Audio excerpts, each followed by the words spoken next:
GPS मुझे कहाँ लेके जा रहा है?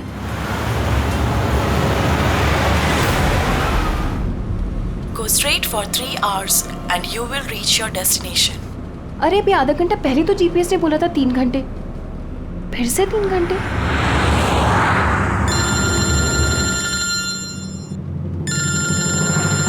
हेलो। हाय स्वीटी। हाय। मैं वही सोचूं 2 घंटे से तुमने मुझे फोन क्यों नहीं किया? अरे यार टांग खींच रही हो मेरी। नहीं नहीं, मैं अपने क्यूट से सोनू की टांग कैसे खींचूंगी? तो तुम मुझे सोनू बोलती हो ना, तो दिल में कुचू कुचू होता है। क्या होता है तुम्हारे दिल में? कुच्चू कुच्चू। हाँ? अरे सर ये मेरा खबरी है, इससे जरा मैं इंपॉर्टेंट इंफॉर्मेशन ले रहा हूँ। तुम्हारा खबरी? मैं भी तो देखूं। ओ स्नेहल, पंकज, ये कौन सा खबरी है जिसके बारे में मुझे नहीं पता? अरे नहीं रहने दो सर, मुझे ना मैट्रिमोनियल वेबसाइट पे मिली थी सर, अच्छी दोस्ती हो गई हमारी। हेलो। अरे नहीं ये फ्रेंड सर। क्या हो रहा है? कुछ नहीं सर, पंकज को एक इम्पोर्टेंट फोन आया है। पंकज को इंपॉर्टेंट फोन आया है ना, तो तुम वहां क्या कर रहे हो? चलो इधर आओ। और इंपॉर्टेंट काम दिया था उसका क्या हुआ? 1 मिनट। हेलो। हाँ बेबी सॉरी, थोड़ा काम आ गया था। अच्छा तुम पहुंचे कि नहीं होटल? होटल?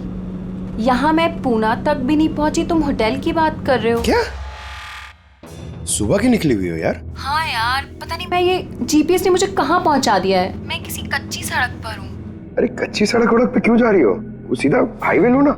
अरे मैं हाईवे से ही जाने वाली थी, पर जीपीएस ने दिखाया कि हाईवे पे ट्रैफिक है, सो आई थॉट शॉर्टकट ले लो। फंस गई यार। अरे तुम एक काम करो, रास्ते पे कोई ना कोई होगा, उससे रास्ता पूछ लो ना। हाँ मैं किसी से पूछती हूँ। 1 मिनट होल्ड करना तुम। ओके।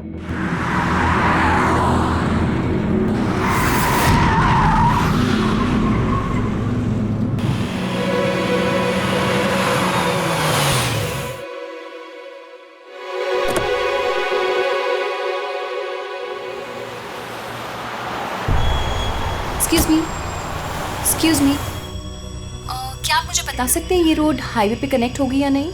जी होगी। कितना दूर है यहाँ से? Hello Snehal. Hello sir.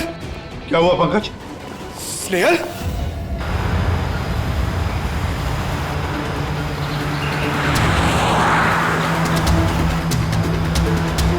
Sir ये स्नेहल की गाड़ी है सर।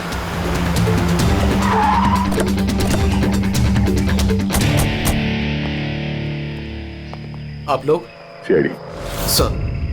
सर मैं इंस्पेक्टर महेश, पास के ही दिंडोशी थाने से हूँ। कुछ पता चला महेश? कुछ खास नहीं सर, लेकिन गाड़ी के पास से ही सड़क पे टूटा हुआ मोबाइल मिला।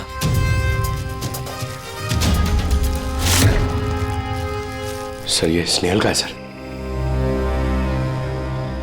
तो पूरी तरह से चकनाचूर हुआ है, लगता है किसी गाड़ी से कुछ लग गया है। सर शायद मुजरिम किसी गाड़ी में आए होंगे और फिर स्नेहल को उसी गाड़ी में ले गए। सर ये लोग मेरे हाथ में एक बार आ जाए तो मैं जिंदा नहीं छोड़ूंगा।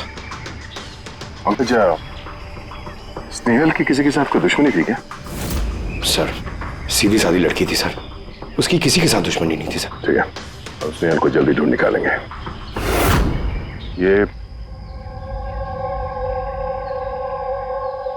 स्नेहल का बैग, पर्स, ये लैपटॉप जैसे कीमती चीज गाड़ी में ही है।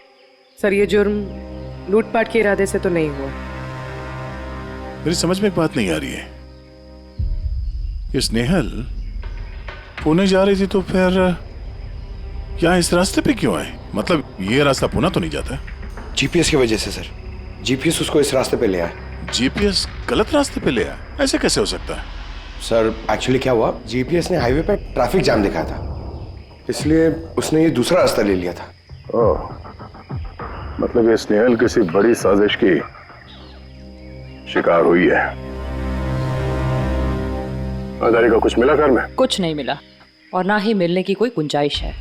क्यों? ऐसा क्यों कह रही हो? तुमको इस गाड़ी में से कुछ अजीब सी स्मेल आ रही है? और ये केमिकल जैसे कुछ गन तो है? एग्जैक्टली केमिकल ही है। मुजरिम ने निकलने से पहले इस गाड़ी की अच्छी खासी सफाई की है जिम्बो कुलुक्सी नाम के केमिकल के साथ। अब इस गाड़ी में से ना तो कोई उंगली के निशान मिलेंगे और ना ही डीएनए। काम किसी प्रोफेशनल का है। सर अगर खूनी प्रोफेशनल है तो उसे ढूंढने में बहुत वक्त लग जाएगा सर। पंकज, तुम्हें कुछ वक्त के लिए भूलना होगा कि स्नेहल तुम्हारी दोस्त है, एक सीआईडी ऑफिसर की तरह सोचो। Right sir. स्नेहल के मॉम डैड, आंटी। पंकज बेटा, कुछ पता चला? आंटी आप फिक्र मत करिए, सर हमारी पूरी टीम है आंटी, हम स्नेहल को ढूंढ लेंगे। सुबह सुबह जब घर से निकली थी बहुत खुश थी, जॉब इंटरव्यू के लिए जा रही थी ना, मैंने उसे कहा भी कि पूना जा रही हो तो ट्रेन में चली जाना, मगर उसने मेरी बात नहीं मानी। ये स्नेहल पुणे जा रही है, ये कौन कौन जानता है? हम घर वालों को और उसके कुछ दोस्तों को। पुणे में कौन सी कंपनी में जा रही थी ये जॉब इंटरव्यू देने? Okay take. वहां से किसी रोहित का उसे फोन आया था। रोहित? तो आप लोगों के अलावा ये रोहित जानता था कि स्नेहल पुणे आ रही है।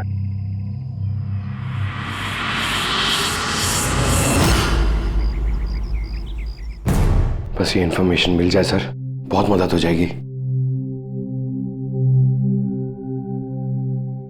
हेलो सर, मैं हूँ रोहित, इस कंपनी का एचआर मैनेजर। रोहित, स्नेहल नाम की एक लड़की तुम्हारी कंपनी में आने वाली थी ना जॉब इंटरव्यू के लिए आज?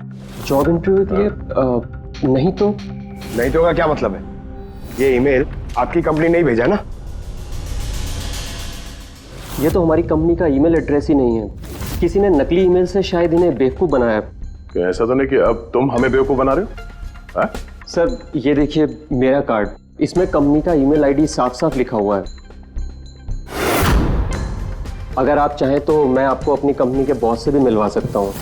हमारी कंपनी की सभी पोजीशंस फुल हैं और यहाँ पे किसी भी नौकरी के लिए कोई इंटरव्यू नहीं चल रहा है।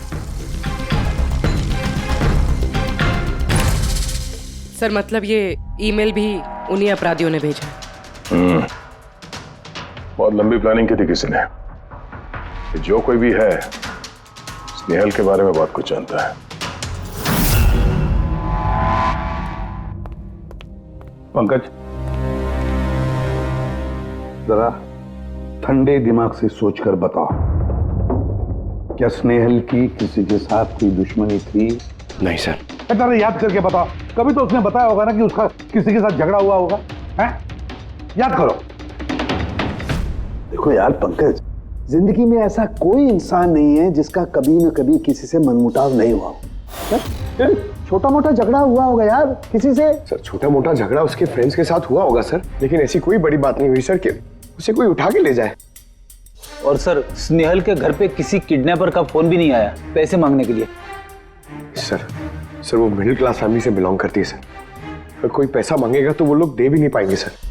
पंकज, तुमने कहा कि जीपीएस ने उसे गलत रास्ते पे भेज दिया ना, और जीपीएस पे उसे पता चला कि ट्रैफिक जाम है एक्सप्रेसवे पर, है ना? Yes sir.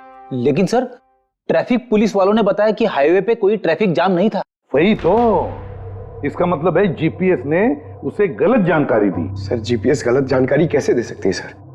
आजकल तो हर दूसरा इंसान जीपीएस यूज करता है। प्रॉब्लम जीपीएस में नहीं है, प्रॉब्लम ये है कि आजकल ये जिस तरह से कंप्यूटर, मोबाइल फोन और लैपटॉप हैक होते हैं, उसी तरह से जीपीएस को भी हैक किया जा सकता है। हाँ बिल्कुल हो सकता है यार, कोई अपराधी इतनी प्लानिंग करता है तो फिर उसके लिए तो जीपीएस हैक करना मामूली बात है। सर पिछले 6-7 महीनों में कुछ और ऐसे लोग हैं जो स्नेहल की तरह गायब हुए हैं। इनको भी गाड़ी में से किडनैप किया गया था और वो केमिकल भी छिड़का गया था गाड़ियों के अंदर ताकि सारा सबूत मिट जाए। ओह माय गॉड, क्या हुआ सर? अरे ये लोग अब तक मिले ही नहीं।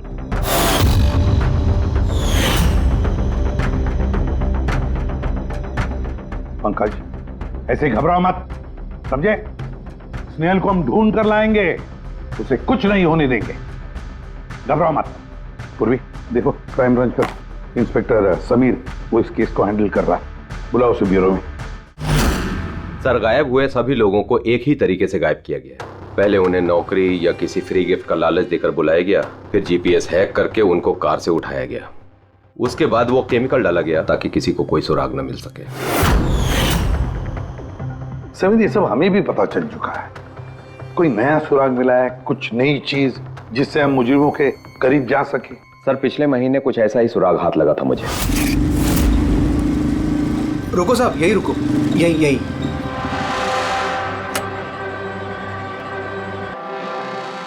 किधर है? वो सर उस पेड़ के नीचे।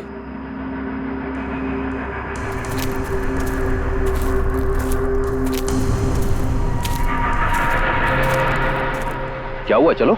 नहीं साहब, आप जाइए। अरे घबरा क्यों रहे हो? मैं हूं ना तुम्हारे साथ। नहीं साहब, मुझे बहुत डर लगता है। अच्छा, वो जगह कहाँ है? वो सब वहाँ पेड़ के नीचे। ला, मुझे दो।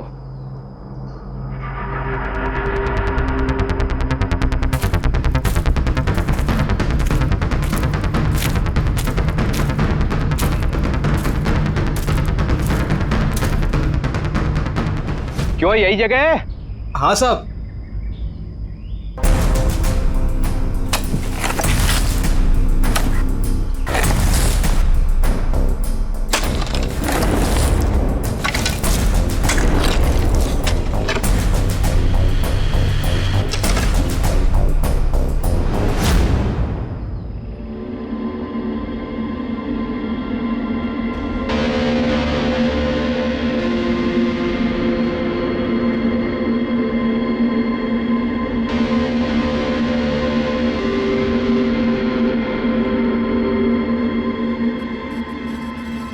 गायब हुए लोगों में से एक की लाश को तेजाब डालकर पूरी तरह से जला दिया गया था। ये आपको कैसे पता चला कि मरने वाले लोग इनमें से कोई एक है? कोई और भी तो हो सकता है। डेंटल रिकॉर्ड से यह साबित हो चुका है कि वो लाश विक्टिम नंबर 4 ऋचा कुमार की है। फिर बाकी लोग जो गायब हुए उनका क्या? नहीं सर, किसी का कुछ पता नहीं चला। और ऋचा के साथ जैसा हुआ है उसे देखकर ये लगता नहीं है कि उनमें से कोई भी जिंदा बचा होगा।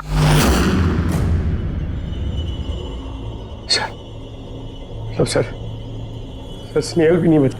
पंकज, स्नेहल को मार डालेंगे सर। पंकज, रेडी? ले जाओ इसे बाहर। पंकज, आजा। सर, हो सकता है ये किसी सीरियल किलर का काम हो, शायद। नहीं पूर्वी, लगता नहीं किसी सीरियल किलर का काम है, क्योंकि नॉर्मली सीरियल किलर्स की एक पैटर्न होती है, एक डेफिनेट पैटर्न होती है खून करने की, जान देने की, यू नो।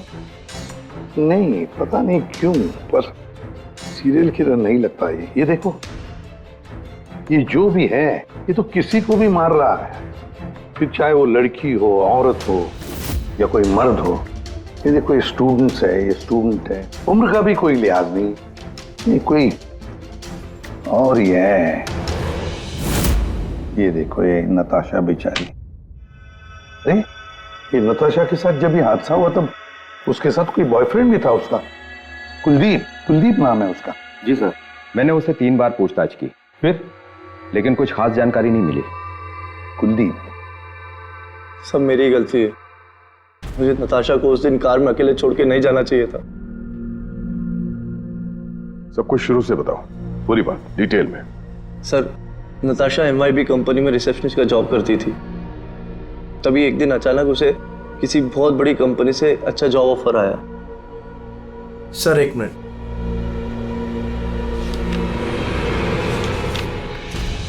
सर,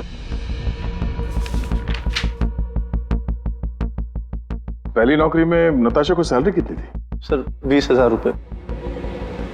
और इस नौकरी में 1 लाख रुपए सैलरी दी जा रही है। तुम्हें कुछ अजीब नहीं लगा कि अचानक कोई इतनी बड़ी नौकरी क्यों देगा? सर अजीब तो लगा था सर, लेकिन हम लोगों ने सोचा शायद इसे किस्मत का खेल कहते हैं, और मैंने अपनी गाड़ी उठाई, नताशा को इंटरव्यू लिए छोड़ने चले। ये कौन से रास्ते पे आ गए हम, साथ साथ गाड़ी में। कुलदीप यार, तुमसे कितनी बार कहा है मैंने, तुम गाया मत करो, कितना बेसुरा गाते हो यार। अरे बाबा, मैं गाना नहीं गा रहा हूँ, मैं ये पूछ रहा हूँ कि हम लोग कहाँ आ गए।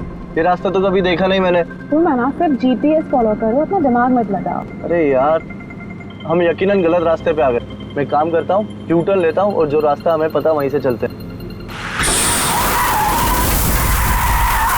ओह माय गॉड, अब क्या हुआ? लगता है पंचर हो गई है।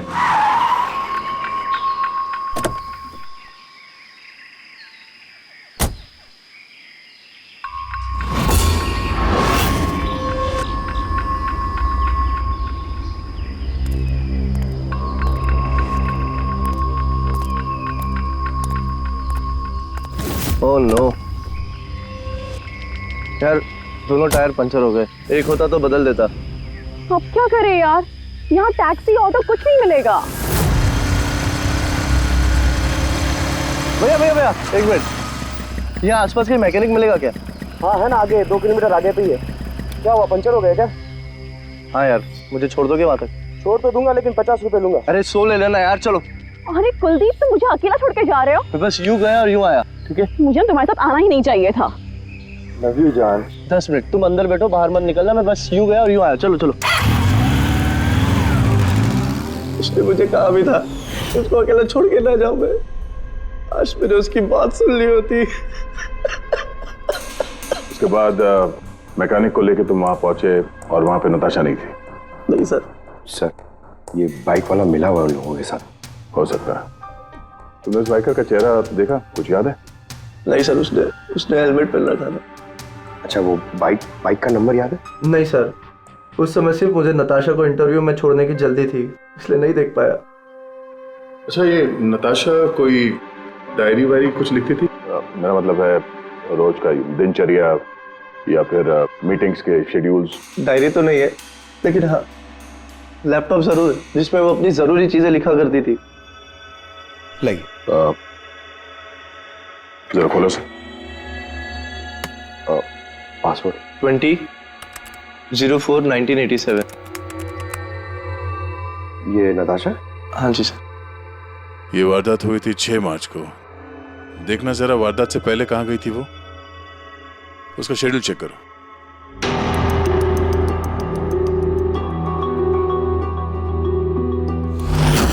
सर, 3 मार्च को नताशा जेडी लैब्स गई थी ब्लड टेस्ट कराने। हाँ तो? सर, 1 हफ्ते पहले स्नेहल भी वहां गई थी जेडी लैब्स। इतनी बोरिंग फिल्म दिखाई तुमने मुझे, मालूम है? सर दर्द हो रहा है। हाँ, फिल्म कहीं से भी बोरिंग नहीं थी। अरे इतनी बोरिंग फिल्म थी। मुझे भूख लग रही है, चलो कुछ खा लेते हैं वहां पे। और नहीं, मैं कुछ नहीं खा सकती, तुम खा लो। मुझे 12 आवर्स की फास्टिंग करनी है, कल मेरा ब्लड टेस्ट है। Blood test? क्या हो गया तुमको? Relax, it's just a blood test, normal routine checkup. अरे यार, तुम डरा देती हो। Blood test? अच्छा, ब्लड टेस्ट से डर गए? अगर मुझे कुछ हो गया तब क्या करोगे तुम? तो दूसरी आ जाएगी ना? क्या दूसरी? अरे नहीं, दूसरी अरे कहाँ से? कहाँ अरे से? मारो मत यार। आएगी दूसरी? अरे यहाँ मारो मत, यहाँ पे मेरी बहुत इज्जत है। अरे I love you, I love you, I love you, I love you. तुमको कुछ नहीं होना चाहिए।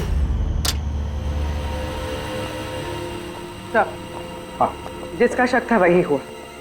सभी विक्टिम्स ने गायब होने से ठीक पहले ब्लड टेस्ट करवाया था, उसी जेडी लैब से। जेडी लैब से?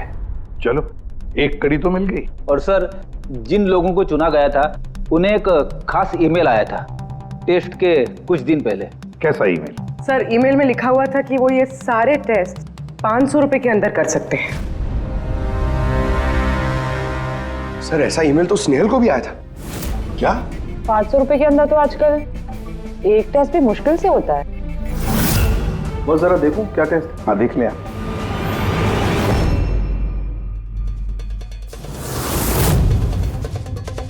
यार, ये तो पूरी की पूरी लंबी चौड़ी लिस्ट है टेस्ट की। ये 500 रुपए में हो ही नहीं सकते हैं। कम से कम 15-20 हजार रुपए लगेंगे। क्या बात कर रहा है? हाँ, तो फिर बहुत बड़ी गड़बड़ है सारुण के।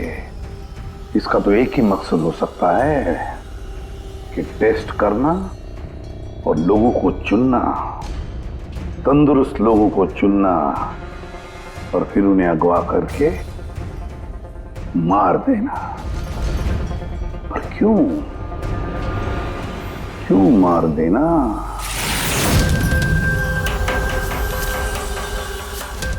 सर, आप लोगों को जरूर कोई गलतफहमी हुई है। 500 रुपए में ये सारे रिपोर्ट्स आ ही नहीं सकते। वही तो हम भी कह रहे हैं, इतने सारे टेस्ट 500 रुपए में कैसे हो सकते हैं? ये लैब इतनी दयालु कैसे हो गई कि इतने कम दामों में ये सारे टेस्ट करने लगी? सर, हमने ऐसी कोई मेल भेजी ही नहीं है। अच्छा, वो सब छोड़ो, सच यही बताओगे या कोई और नुस्खा आजमाना पड़ेगा हमें? एक मिनट सर, आप इस तरह गलत इल्जाम लगाकर हमें धमका नहीं सकते। आप जिनके नाम दे रहे हैं वो लोग हमारे लैब में आए ही नहीं थे। ये देखिए, ये हमारे रिकॉर्ड। हम जानते वो नहीं आए थे। उनके घर वालों ने बताया कि तुम्हारे लैब से होम टेक्नीशियंस गए थे उनके घर पे ब्लड सैंपल लेने के लिए। बुलाओ सबको। ये लिस्ट देख के बताइए, आप लोगों में से कौन इन लोगों के घर गया था ब्लड सैंपल लेने के लिए?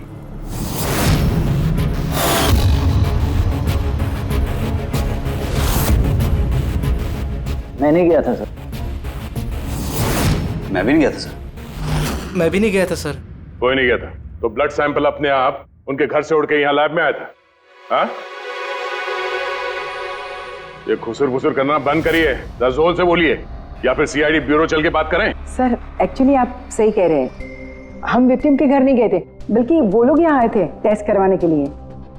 मगर उस दिन नहीं जिस दिन आप कह रहे हैं। अब ये देखिए, महीनों पहले आए थे ब्लड टेस्ट कराने के लिए, वो सारी रिपोर्ट्स के लिए नहीं। आधा सच तो आपने बोल दिया है, आप पूरा सच बोल दीजिए। क्या किया तुम लोगों ने इनके साथ? कह तो रहे हैं कुछ नहीं किया है, जरूर किसी ने नकली ईमेल भेजा है हमारे नाम से। मगर उस नकली ईमेल भेजने वाले को ये कैसे पता चला कि तुम्हारी लैब में कौन कौन पेशेंट्स आए हैं ब्लड टेस्ट करवाने के लिए? इसका मतलब कोई तो है यहाँ इस लैब में जो उन मुजरिमों को ये डिटेल दे रहा था। क्यों? अच्छा ये बताइए, ये जितने लोग गायब हुए हैं उन सबकी जो ब्लड रिपोर्ट्स आई हैं उसमें कोई कॉमन बात है? कोई कॉमन एक सी बीमारी हो या फिर ब्लड ग्रुप एक हो? नहीं सर, कुछ भी कॉमन नहीं था। सबके ब्लड ग्रुप एकदम अलग अलग थे। कोई बीमारी भी नहीं थी। मतलब सबकी सेहत अच्छी थी। तो पंकज, सबको गाड़ी में बिठाओ, ब्यूरो ले चलो इन्हें। लेकिन मैंने कुछ नहीं किया है सर। सर मैं सच कहता हूँ सर, मैं बेगुनाह हूँ सर। सर मैंने भी कुछ नहीं किया सर।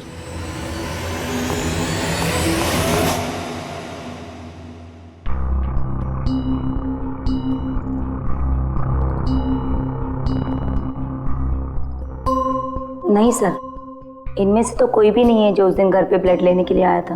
आपने ठीक से देखा? हाँ, पूरा यकीन है आपको कि इनमें से कोई नहीं था? नहीं सर, क्योंकि वो आदमी ने टोपी लगा रखी थी। सर जेडी लैब्स के बाकी के एम्प्लॉयज की कुंडली निकाली है जिन पे हमें शक है। अच्छा, कौन कौन है? एक नहीं सर, 4 ऐसे लोग हैं जिन पे शक ही शक किया जा सकता है। अच्छा सर, सबसे पहला संतोष, इसकी बीवी 8 महीने से हॉस्पिटल में थी और इसके पास इलाज के पैसे नहीं थे। पता नहीं अचानक इसकी कौन सी लॉटरी लग गई कि इसने सारे पैसे देकर अपनी बीवी का इलाज कर लिया। अच्छा।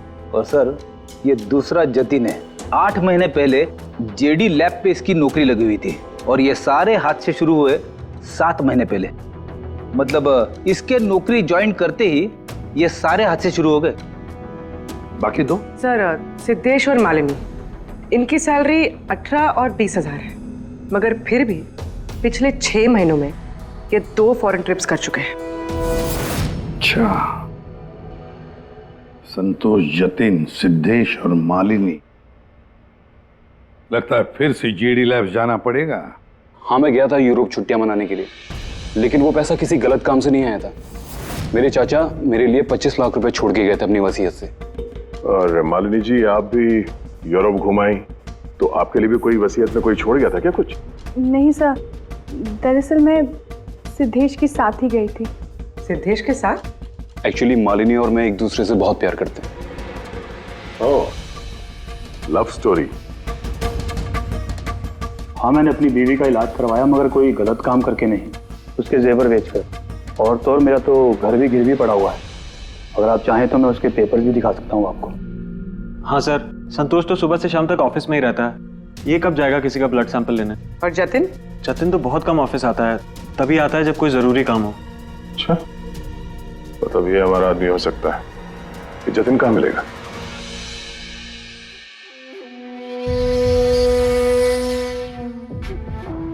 मैं वादा करता हूँ सर, मैं किसी को कुछ नहीं बताऊंगा, कुछ भी नहीं बताऊंगा। ये कस्में वादे सिर्फ फिल्मों में अच्छे लगते हैं, समझे? हमारे काम के नियम तो पता है ना तुम्हें? सर मैं ये शहर छोड़कर चला जाऊंगा सर, मैं देश ही छोड़ दूंगा। वो मुझे कभी ढूंढ नहीं पाएंगे सर प्लीज सर। जतिन, अपना और हमारा वक्त बर्बाद मत करो। जब जिसकी आंख बंद होनी है तो वो तो होनी ही है, समझे?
जतिन, सर वो आ रहा है सर। सर अंदर कुछ चल रहा है। जतिन, जतिन, बोलो जतिन, जतिन क्या हुआ?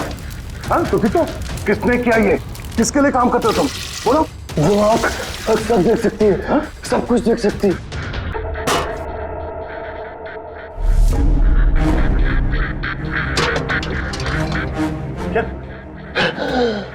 जतिन, जतिन, जतिन, ओह, वो आंख सब देख सकती है।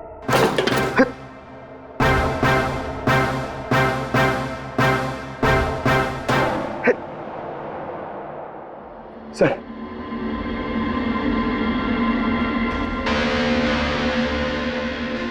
सर शायद इस हार्ड डिस्क से कुछ पता चल जाए।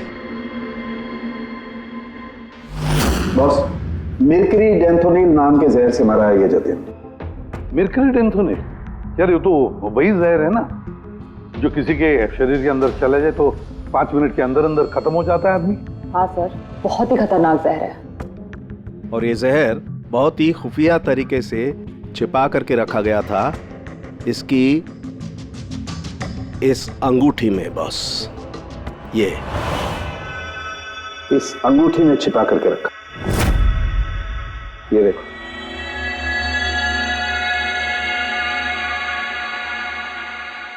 ये देख रहे हो? ये छोटी सी पिन, इस सुई पर था वो जहर, और ये इस अंगूठी में। अब बॉस, इस अंगूठी को ऐसे घुमाया जाए तो ये पिन बाहर निकलती है। ये और जैसे ये सुई इसके उंगली पे लगी, देखते ही देखते पूरे शरीर में ये जहर फैल गया। लेकिन सर, जतिन अपने आप को मारेगा क्यों? फ्रेडी, जतिन को पकड़े जाने का डर था। एक बात तो पक्की है कि जतिन अपने बॉस से, जिसके लिए वो काम कर रहा था, उससे बहुत डरता था। वो इतना डरता था कि जब इसे पता चला कि हम इसे पकड़ने आ रहे हैं तो इसने खुदकुशी कर ली ताकि इसके जरिए हम उसके बॉस तक ना पहुंचे। समझे? ये मामला सिर्फ किडनैपिंग और सीरियल किलिंग का नहीं रहा, ये बहुत बड़ा चक्कर है, बहुत ही खतरनाक, बहुत ही बड़ा चक्कर, जिसमें कोई बड़ी गैंग इन्वॉल्व है। कोई बड़ी गैंग, वो गैंग जिसकी निशानी है आंख। सर, हाँ सर लैपटॉप में कुछ नहीं मिला। सारी फाइल्स खुद ब खुद डिलीट हो गई, ऑटो डिलीशन की वजह से। और hard disk? Sir hard disk भी डैमेज हो गई थी सर, मगर एक लिस्ट हमने रिकवर कर ली। हाँ सर।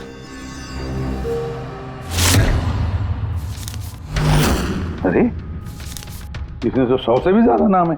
सर स्नेहल के साथ और जितने भी लोग गायब हुए थे सर, सब उस लिस्ट में। मगर सर किसी को भी कोई बीमारी नहीं है। जरूर ये लिस्ट जतिन ने जीडी लैब में से चुरा कर अपने बॉस को दे दी, पर कौन हो सकता है इस लिस्ट में से जिसकी मौत का नंबर आ गया है? कौन हो सकता है? एक काम करो, इसमें जितने भी नाम हैं, जितने भी लोग, इन सबको फोन करो, सतर्क करो उनको बोलो उनकी जान को खतरा है।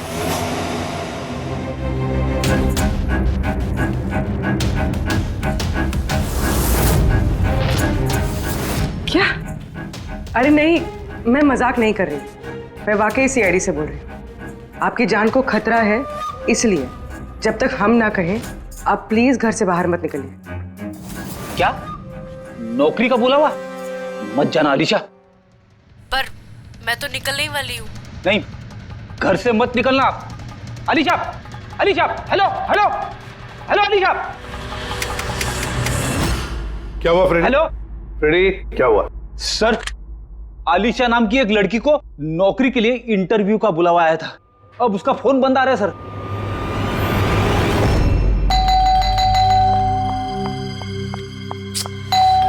ओहो, इस वक्त कौन आ गया?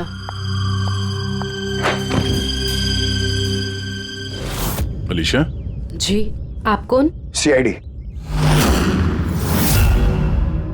ओह माय गॉड, मतलब मुझे जो मॉडलिंग ऑफर मिला था वो झूठा था।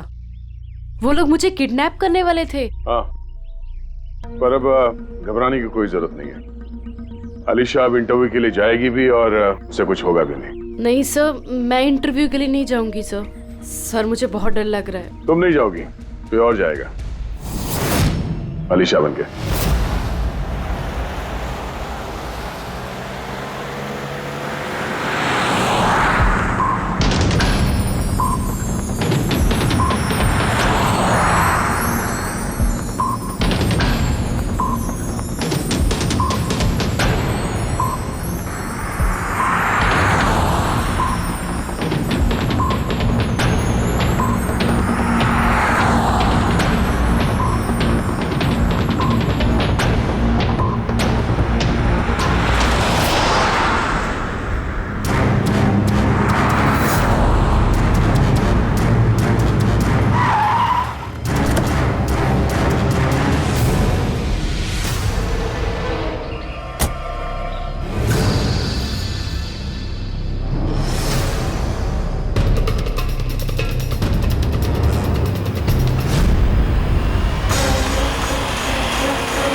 Excuse me. यस। एक्चुअली मैं रास्ता भटक गई हूँ। वो जीपीएस में कुछ प्रॉब्लम है, तो आप लोग मेरी मदद कर सकते हैं? आपको जाना कहाँ है मैम? मुझे यहाँ तक, मैं अभी बताती हूँ।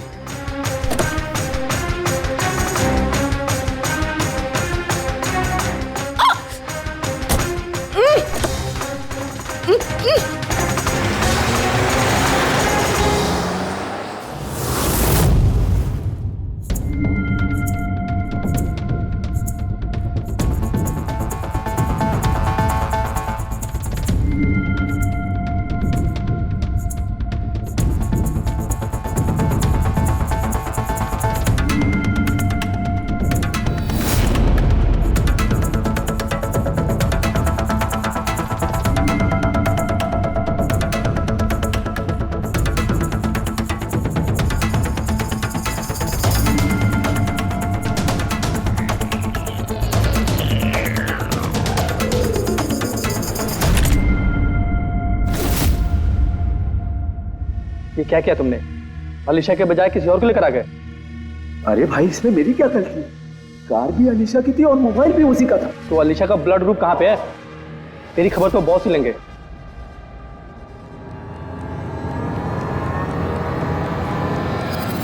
Hello beautiful. Hello beautiful. मुझे ढूंढ रही थी क्या? लो, मैं आ गया तुम्हारे पास। हाँ, चलो। छोड़।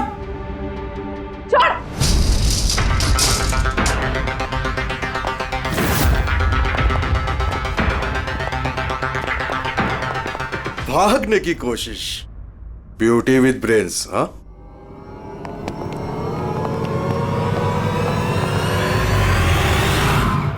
क्या हुआ? तुम लोग क्या मक्खी मार रहे थे क्या रे? वो तो अच्छा हुआ मैं टाइम पे आ गया। तलाशी लो इसकी बराबर से।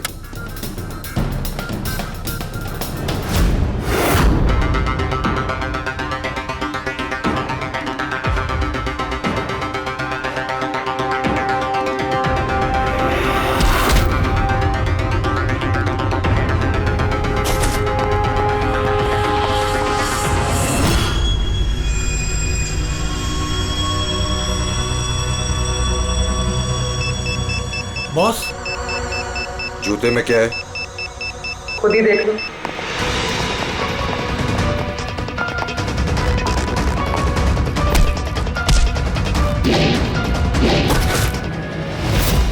निकालो। निकाल। कितना टाइम लगाता है रे तू? हाँ,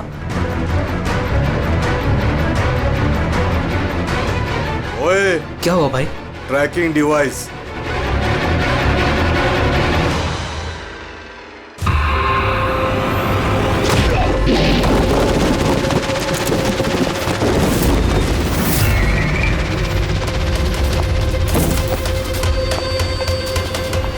तुम लोग ने ठीक से चेक नहीं किया था क्या? नहीं। और तू हीरोइन, कौन है तू? तुम लोगों की मौत। अच्छा, सीआईडी। ओ भागो।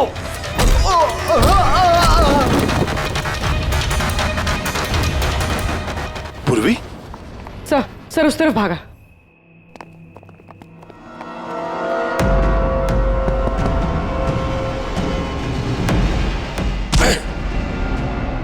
स्नेहल, चलो जल्दी। कोई है? भारो, भारो जल्दी। आइए बाहर आइए, आइए जल्दी, इस तरफ, संभाल के।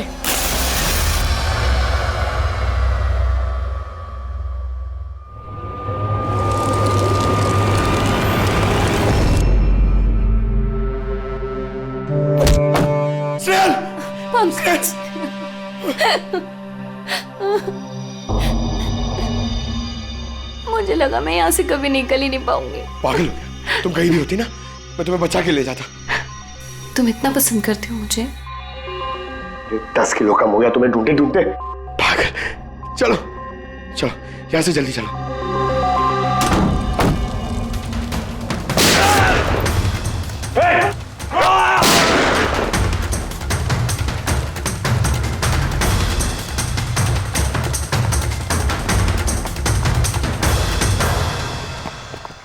इतनी आसानी से तुझे मरने नहीं देंगे।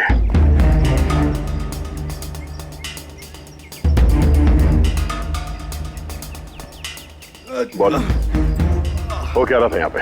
किसके कहने पे कर रहे थे तुम ये सब? हम जिसके लिए काम करते हैं ना, तुम उसके बारे में कभी जान नहीं सकते। उसकी आंखें तुम्हें देख सकती है लेकिन तुम उसे कभी नहीं देख सकते। हम नहीं देख सकते? हाँ,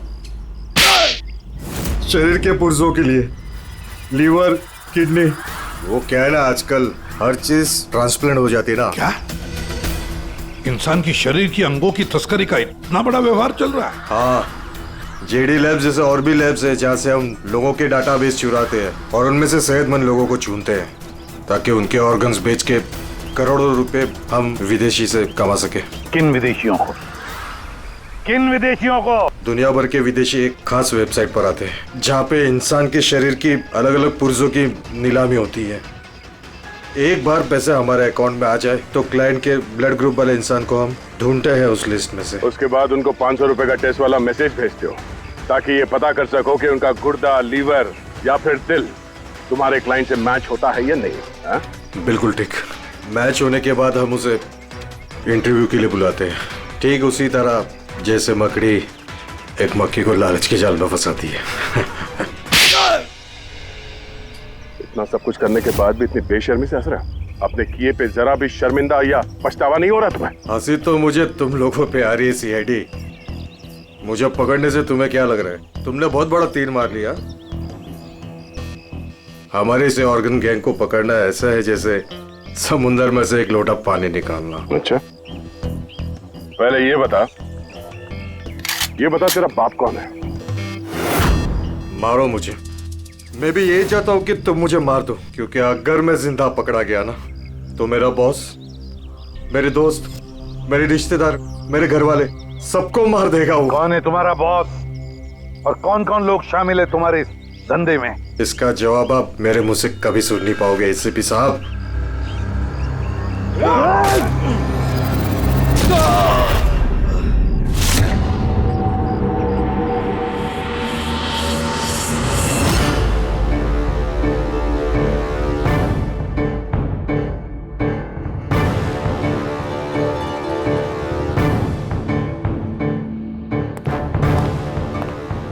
बॉस, एक बुरी खबर है। हमारे ऑर्गन गैंग वाली आंख सीआईडी वालों ने बंद कर दी है, मगर इससे पहले रणवीर सीआईडी वालों के हाथ लग पाता उसने अपनी जान दे दी।